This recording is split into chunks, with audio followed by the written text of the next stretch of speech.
una pequeña suba en este proyecto de presupuesto, pero que queda muy lejos de compensar la reducción muy fuerte del año pasado. Y si analizamos el bienio, encontramos una reducción de alrededor del 17%, bueno, en un contexto de crisis social y económica muy fuerte, ¿no?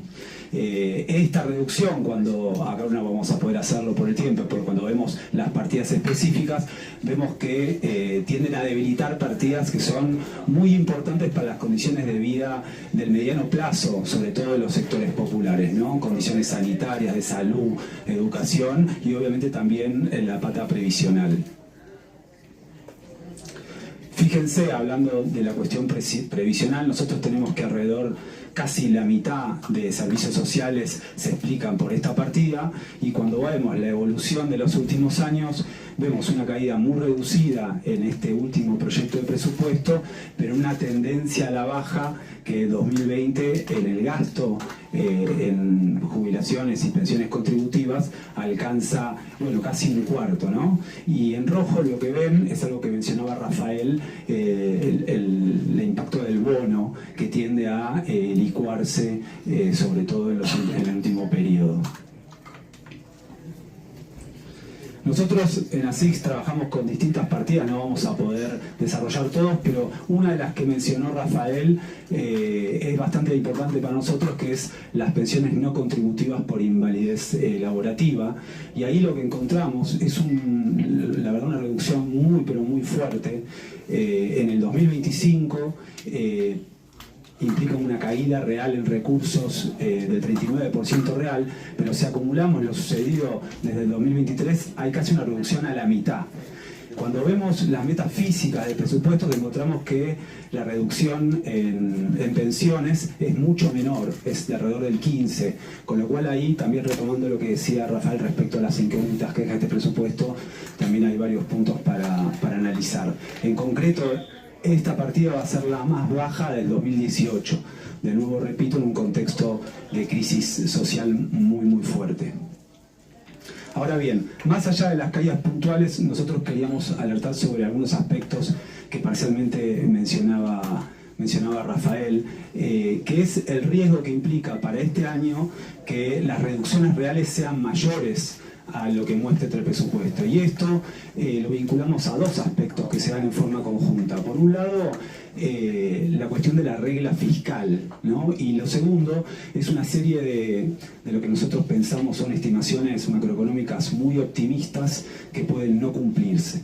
Respecto a la regla fiscal, bueno, ustedes ya saben, en el artículo 1 se establece, digamos, el mandato de obtener superávit fiscal, con lo cual, frente a cualquier desvío en los ingresos proyectados en este presupuesto, necesariamente va a haber alguna reducción en gastos. Acá probablemente los más vulnerables sean los gastos no indexados, pero también pueden sufrir los gastos indexados, que son mayoría, ¿no?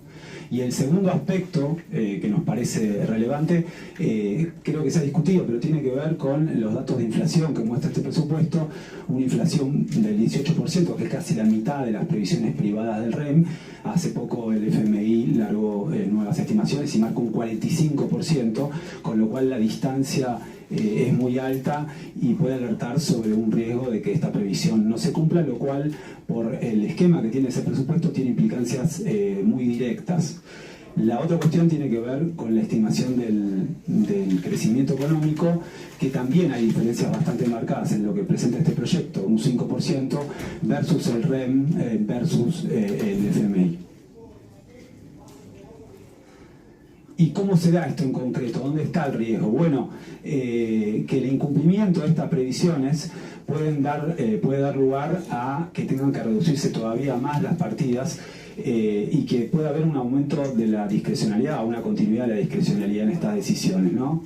Es decir, puede haber recortes nominales si los ingresos son menores a lo esperado, por ejemplo, por alguna cuestión que pase con el crecimiento económico que impacta en la recaudación, o puede haber caída en términos reales si hay una escapada inflacionaria. Como dije antes, si quieren después profundizamos, las partidas no indexadas son a priori las más vulnerables, pero también las indexadas pueden estar afectadas.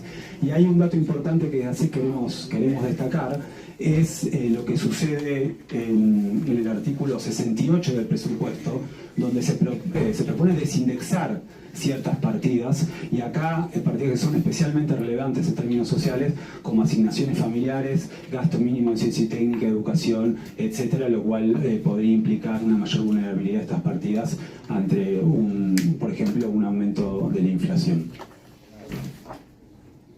Entonces, acá viene, digamos, la cuestión de este ajuste bianual que venimos viendo y los riesgos de que se profundice. El otro aspecto, y con esto voy a ir terminando, tiene que ver con la inequidad que implica este proyecto, y también las posibilidades de modificarlo para hacerlo más equitativo, porque al mismo tiempo que se consolida un proceso de reducción del gasto en partidas muy sensibles en términos de derechos, hay una continuidad de lo que nosotros consideramos privilegios fiscales. Me voy a referir específicamente a los gastos tributarios, que se mantienen y en algunos casos aumentan un poquito, que como vemos acá es una masa de recursos muy pero muy importante. En 2025 estimada en 27 billones de pesos, 3,6% del PBI, casi un cuarto del gasto propuesto. O sea, es una masa de recursos realmente muy pero muy relevante. Acá ponemos algunas, digamos, para tener una idea más clara de lo que implican estos gastos, algunos de estos regímenes. Por ejemplo, el régimen de exención a ganancias y jueces y funcionarios judiciales, que implica un 0,10 del PBI en 2025, alcanzaría algo así como para financiar 2 millones de jubilaciones mínimas en la actualidad.